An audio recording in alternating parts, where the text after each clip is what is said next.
Assalamualaikum warahmatullahi wabarakatuh. Salam sukses selalu untuk kita semua. Apa kabarnya sobat anak novel? Jumpa lagi dengan kita di novel Sang Pewaris Konsorsium. Sebelum lanjut, jangan lupa bantu kita like, komen dan subscribe-nya, serta share video-videonya. Baiklah, Markisa, mari kita saksikan. Bab 36, jangan mengkhawatirkan harganya. Tuan Halim, kami tidak mungkin menarik biaya dari Anda, jawab Ella dengan sopan dengan senyuman di wajahnya. Dava menatapnya kebingungan. Apa maksudnya itu?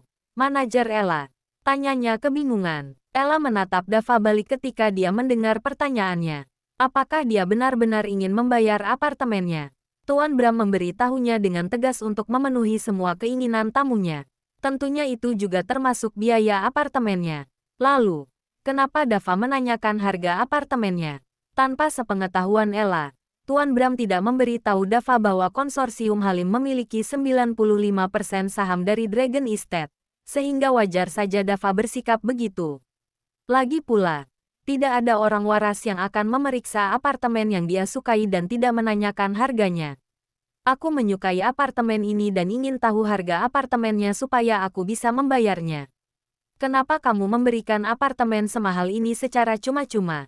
Tanya Dava. Dava berpikir bahwa responsnya tidak masuk akal. Dia mengira Tuan Bram hanya merekomendasikannya tempat itu karena dia akan menyukainya dan dia memberitahu manajernya untuk menemuinya karena mereka mungkin memiliki perjanjian bisnis dengan satu sama lain. Dia tidak menyangkanya lebih dari itu. Ketika Ella melihat respons Dava yang kebingungan, dia langsung mengetahui apa yang terjadi. Dia tahu bahwa Tuan Bram adalah orang yang sangat penting di keluarga Halim yang tersembunyi namun sangat berkuasa. Dan kenyataan bahwa tamu muda tampan ini bernama Halim menunjukkan bahwa dia adalah anggota keluarga Halim juga. Dia menebak bahwa Tuan Bram tidak memberitahunya tentang kepemilikan Halim atas Dragon Estate dan kediaman ini. Karena itulah dia menanyakan harganya dan hendak membayarnya. Dia memutuskan untuk menjawab pertanyaannya dan membiarkannya melakukan pembayaran supaya tidak membuatnya marah. Namun, ketika dia melakukan pembayaran, dia akan langsung mengirimkan uangnya kembali kepada Tuan Bram. Seperti yang dia katakan sebelumnya, dia tidak mungkin menarik biaya dari Halim, terutama setelah apa yang telah mereka lakukan untuk membantunya. Mohon maaf, Tuan Halim, itu adalah kesalahan saya. Saya tentu tidak akan memberikan apartemen ini secara cuma-cuma, jawab Ella setelah mempertimbangkannya. Dava mengangguk puas. Itu melegakan. Kalau begitu, berapa harga apartemen ini? Tanya Dava lagi. Harganya adalah 11,25 triliun rupiah. Tuan Halim, jawab Ella dengan nada yang sangat profesional. Harganya 11,25 triliun rupiah. Seru Dava. Benar, Tuan Halim, jawab Ella dengan profesional. Dava mengerutkan alisnya dan bertanya dengan suara rendah. Kenapa mahal sekali? Seperti yang Anda lihat, Tuan Halim, apartemen ini memiliki segalanya yang Anda butuhkan di sebuah apartemen. Kami telah memastikan semua hal di apartemen ini dibuat dengan bahan berkualitas terbaik di pasar, dilengkapi dengan beberapa fasilitas canggih. Sejujurnya, Tuan Halim, apartemen ini sendiri bernilai seharga 9 triliun rupiah. Tapi kami harus menambahkan biaya pengacara juga biaya beberapa dokumen legal lainnya. Lalu, beberapa pemeliharaan perlu dilakukan pada fasilitas di apartemen ini sebelum bisa digunakan. Karena semua fasilitas di sini adalah yang terbaik dan dibuat dengan bahan berkualitas terbaik, biaya pemeliharaannya juga tentunya tidak murah. Jangan khawatir, Tuan Halim. Saya yakin 100% bahwa Anda akan sangat puas dengan perubahannya ketika kami selesai melakukan pemeliharaannya, jawab Ella dengan percaya diri. Ekspresi wajah Dava terlihat rumit. Walaupun dia luar biasa kaya, dia tidak pernah menghabiskan lebih dari 75 miliar rupiah sebelumnya. Bagaimana bisa dari menghabiskan 75 miliar tiba-tiba meningkat menjadi 11,25 triliun rupiah sekaligus? Dava menghela nafas. Dia harus mengakui bahwa apartemen tersebut pantas dihargai setinggi itu. Dia telah jatuh cinta dengan semua hal yang dia lihat di apartemen itu. Dia menghela nafas lantang. Tentunya dia cukup kaya untuk membayar apartemen itu sekaligus. Sebagai kepala konsorsium Halim, dia harus terbiasa menghabiskan uang dengan jumlah sebanyak itu. Lagi pula, bukannya itu alasan kakeknya memberikannya lebih dari 225 triliun rupiah. Baiklah, aku akan melakukan pembayarannya, kata Dava. Dia mengeluarkan ponselnya dan meminta rekening pembayarannya, yang diberikan oleh Ella dengan profesional. Setelah mengetik di ponselnya selama 1 menit, sebuah suara menggema di ruangan tempat mereka berdiri. Ella mengeluarkan ponselnya dan memeriksa notifikasi yang dia terima. Ella mengalihkan pandangannya dari ponselnya dan tersenyum kepada Dava sebelum berbicara. Saya sudah menerima pembayarannya, Tuan Halim. Saya akan panggilkan para pekerja untuk menyelesaikan pekerjaannya sesegera mungkin, ujar Ella. Namun, tolong bersabar sedikit, Tuan Halim. Pemeliharaan dan modifikasinya akan cukup memakan waktu. Ketika semuanya selesai, Anda akan menerima kunci dan kwitansi apartemennya, sambung Ella. Berapa lama sampai pemeliharaannya selesai? Tanya Dava. Karena dia telah membayar apartemennya, dia ingin pindah ke sana secepatnya. Seharusnya memakan 2 hari, tapi aku akan suruh para pekerja untuk menyelesaikannya dalam sehari. Yang berarti apartemen Anda siap dihuni besok lusa, jawab Ella. Dava mengangguk. Dia akhirnya menemukan apartemen yang cocok dengan seleranya. Dia memeriksa waktu di ponselnya dan mendapati bahwa itu sudah pukul 8 malam. Dia telah menghabiskan seharian di Dragon Estate. Sudah waktunya kembali ke Hotel Sky Golden. Dia sangat kelaparan dan kelelahan setelah menghabiskan seharian waktunya di sana. Dia mengucapkan selamat tinggal pada Ella dan meninggalkan gedung itu dengan cepat. Karena tidak ada transportasi umum di dalam Dragon Estate, Dava harus berjalan ke tempat para penjaga keamanan berjaga. Seraya dia berjalan, dia berharap mobil-mobilnya segera tiba. Resepsionis hotel menyapanya dengan anggukan pelan. Ketika dia keluar kamar mandi setelah mandi dan tidak mengenakan apapun selain jubah mandi, ada seseorang yang mengetuk pintunya, menandakan bahwa makanannya sudah tiba. Tanpa mengganti pakaiannya, Dava beranjak ke pintu dan membukanya. Bab 37. Ini pesanan Anda, Tuan, kata pelayan itu. Namun, ketika dia menatap Dava, wajahnya memanas dan pipinya memerah. Terima kasih, kata Dava, membawa meja dengan makanannya ke dalam kamarnya sebelum menutup pintunya. Pelayan itu diam terpaku di depan pintu bahkan setelah Dava menutupnya.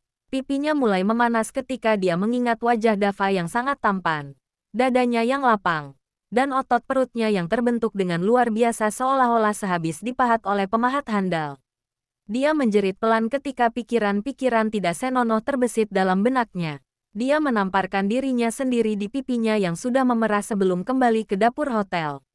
Dia masih harus mengantarkan makanan makan ke kamar lainnya. 2 hari telah berlalu sejak Dava mengunjungi Dragon Estate untuk mencari apartemen baru. Ella memenuhi janjinya, jadi hanya membutuhkan sehari untuk menyelesaikan pemeliharaan apartemennya.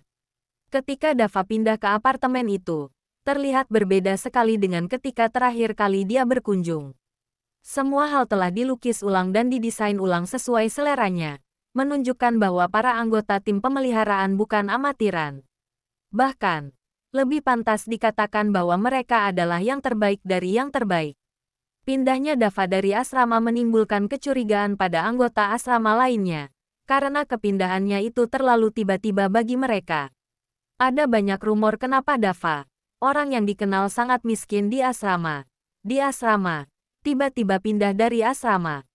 Beberapa orang berkata bahwa dia telah mendapatkan pekerjaan yang menggajinya dengan cukup besar, karena itulah dia bisa membiayai pindahannya dari asrama.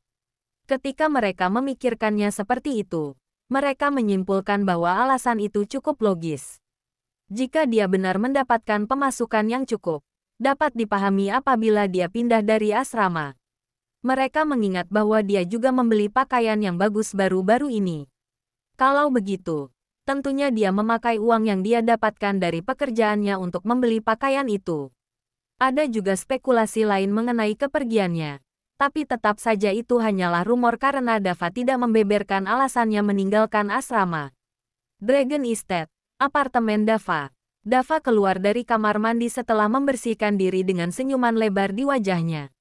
Dia merasa bahagia hari ini karena 2 alasan. Pertama, Bram telah meneleponnya pagi tadi untuk memberitahunya bahwa dia akan datang ke apartemennya untuk mengirimkan 2 mobilnya. Dava tentu saja senang ketika mendengar berita tersebut. Dia sudah muak menggunakan transportasi umum. Bukan hanya memakan banyak waktu, mereka lebih lambat dibandingkan kendaraan pribadi.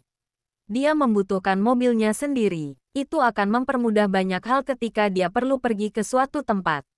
Alasan kedua mengapa dia bahagia hari ini adalah karena hari ini adalah hari Sabtu, akhir pekan. Maka dari itu dia tidak memiliki kelas untuk dihadiri hari ini adalah karena hari ini adalah hari Sabtu, akhir pekan. Maka dari itu dia tidak memiliki kelas untuk dihadiri hari ini. Setelah beberapa hari terakhir yang sangat sibuk, dia memutuskan bahwa dia pantas beristirahat. Dia akan tinggal di rumah barunya dan bersantai. Ketika dia baru selesai mengenakan pakaian santai, ponselnya yang diletakkan di meja samping ranjang berdering. Dia beranjak ke meja samping ranjangnya dan meraih ponselnya. Ketika dia melihat bahwa peneleponnya adalah Bram, dia mengangkat teleponnya sebelum meletakkannya di telinganya.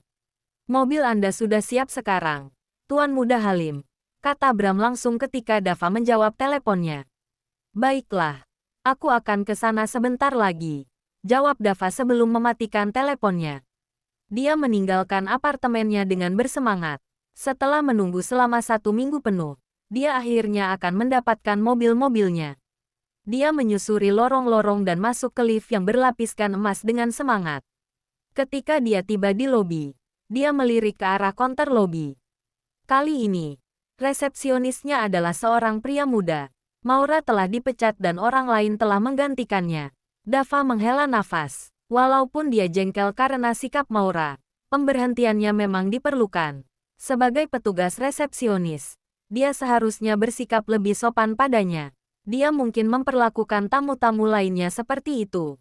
Dia hanya berharap bahwa dia telah belajar dari kesalahannya dan bekerja dengan lebih baik di tempat kerja barunya. Dava mengangguk pelan pada resepsionis pria itu sebagai tanda sapaan sebelum berjalan keluar lobi. Namun, ketika dia melangkah keluar, dia terpesona oleh pemandangan yang dia lihat. Beberapa mobil Rolls-Royce parkir dengan rapi tepat di luar Dragon Lord's Imperial Residence. Dava menghitung ada berapa mobil Rolls-Royce yang terparkir di sana dan mendapati bahwa ada 6 mobil. Bukan hanya itu, di antara mobil-mobil Rolls-Royce itu terdapat 2 mobil sportnya, Bugatti dan Lamborghini-nya. Ketika Dava melihat barisan mobil yang luar biasa dan 2 mobilnya itu, dia langsung tahu bahwa Bramlah orang di balik pertunjukan kekayaan yang luar biasa mewah itu. Pertanyaannya adalah kenapa Bram berpikir bahwa dia perlu membawa beberapa mobil mewah lainnya untuk mengantarkan 2 mobilnya ke tempat tinggalnya. Seperti yang diduga, ketika orang-orang melihat barisan mobil yang luar biasa itu, mereka langsung membicarakannya. "Mobil-mobil itu untuk siapa? Aku tidak tahu. Tapi pasti untuk orang yang sangat penting. Bukannya mobil-mobil itu dari seri Rolls-Royce Phantom Solid Gold yang terkenal itu. Aku baru saja mencarinya di internet." "Apa? Kamu benar. Kudengar harga dari mobil-mobil itu mulai dari 150 miliar rupiah. Dan itu jelas-jelas telah dimodifikasi, sehingga harganya pasti lebih mahal. Ditambah, bukan hanya 1, tapi 6. Mereka juga datang dengan 2 mobil sport yang sangat mahal. Pemiliknya pasti orang hebat." Tidak salah lagi. Dava yang tepat berada di belakang 2 orang yang sedang membicarakan mobil itu memiliki ekspresi yang rumit di wajahnya. Dia melihat ke sekitar dan beberapa orang mulai mengerubungi mobil-mobil itu. Harus dicatat bahwa semua orang yang tinggal di Dragon Estate merupakan seseorang yang berada jauh di atas kelas sosial. Jadi mereka pasti pernah melihat pertunjukan kekayaan semacamnya. Namun, kali-kali ini sangatlah berbeda. 8 mobil yang terparkir di depan pintu masuk Dragon Lord's Imperial Residence merupakan mobil-mobil yang sangat mahal yang tidak semua orang bisa beli.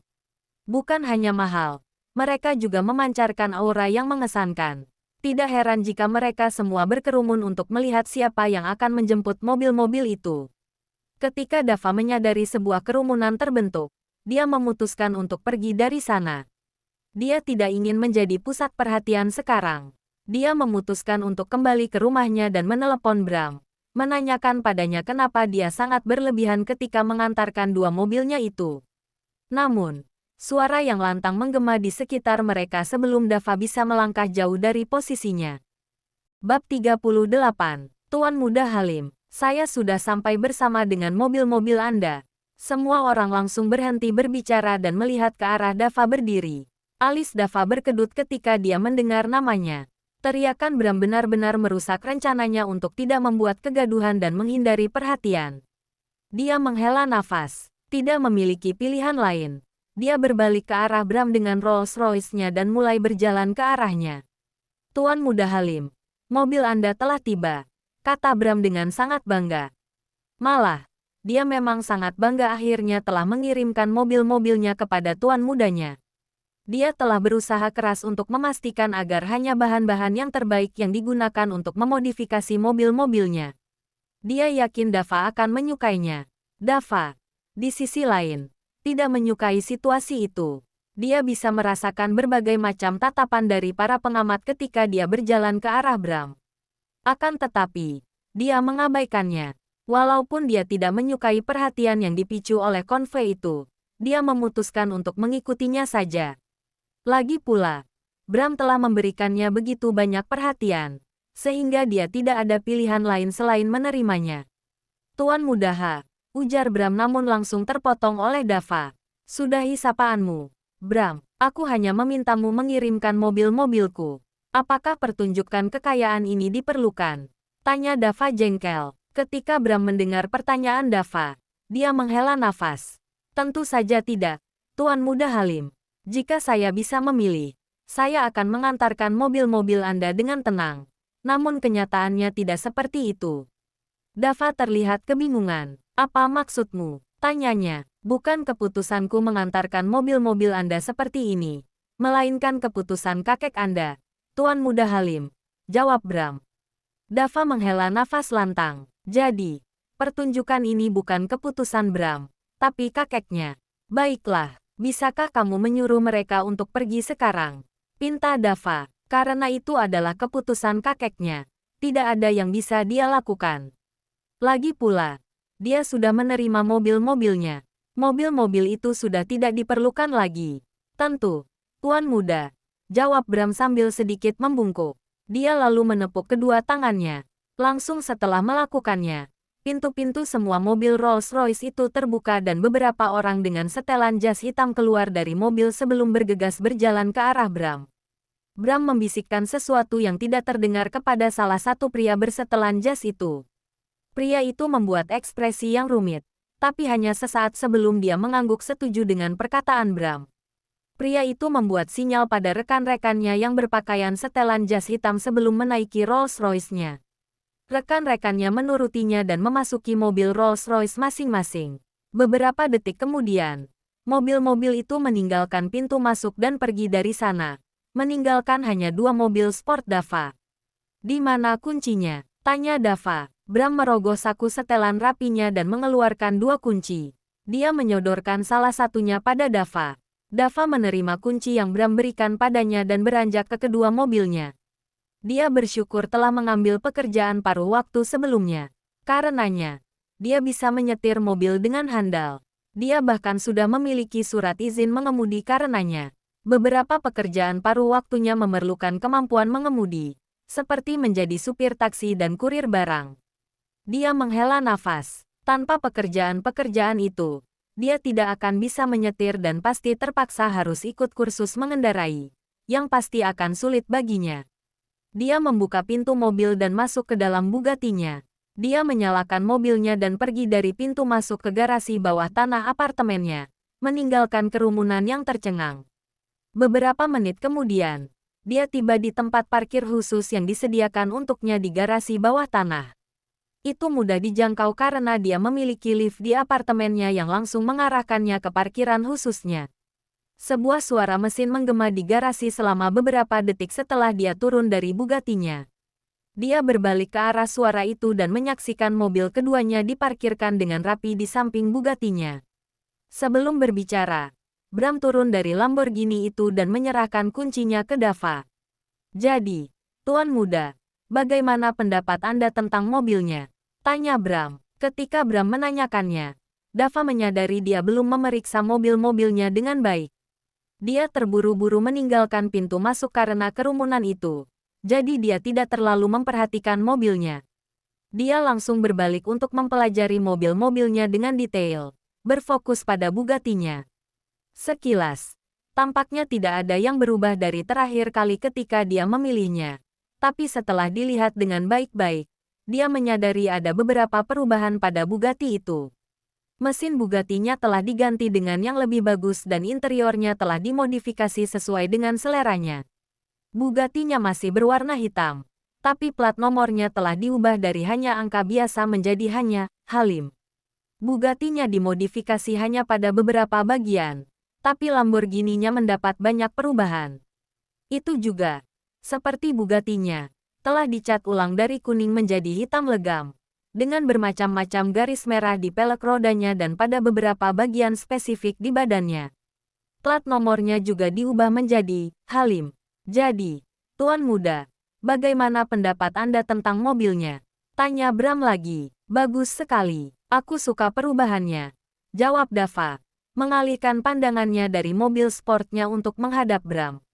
Terima kasih atas bantuannya, Bram. Aku menghargainya, kata Dava dengan tulus. Bukan apa-apa, Tuan Muda. Sudah tugas saya untuk memenuhi kebutuhan Anda, jawab Bram, sedikit membungkukkan kepalanya padanya. Gumam Dava dengan nada rendah. Kalau begitu, apakah ada lagi yang Anda butuhkan, Tuan Muda? Tanya Bram. Dava memikirkannya sebelum menggelengkan kepalanya sebagai jawaban. Tidak, untuk sekarang belum ada. Dia sudah mendapatkan apartemen, mobil-mobilnya, dan baju baru. Satu-satunya yang ingin dia lakukan sekarang adalah istirahat. Dia ada kuliah di hari Senin. Jadi dia harus memanfaatkan akhir pekannya dengan baik dan beristirahat dengan benar. Bram membungkuk lagi ketika mendengar jawaban Dava. Dia lalu berbalik untuk pergi. Tapi berhenti satu detik kemudian ketika ada sesuatu yang terbesit di benaknya. Tuan Muda Halim, jangan lupa untuk mengunjungi perusahaan-perusahaan yang kakek Anda katakan, kata Bram. Ketika Dava mendengar hal itu, dia menggeram pelan. Sudah dari lama kakeknya mengingatkannya akan tanggung jawabnya sebagai pewaris konsorsium Halim. Dia memutuskan untuk tidak masuk minggu depan untuk menuruti permintaan kakeknya. Dia mengucapkan selamat tinggal pada Bram dan berjalan ke arah lift ke apartemennya ketika ponselnya berdering. Ups, siapa ya yang menelpon Babang Dava? Dan ada hal apa sehingga dia menelpon? Untuk tahu, jangan lupa simak terus video-video berikutnya. Sampai jumpa.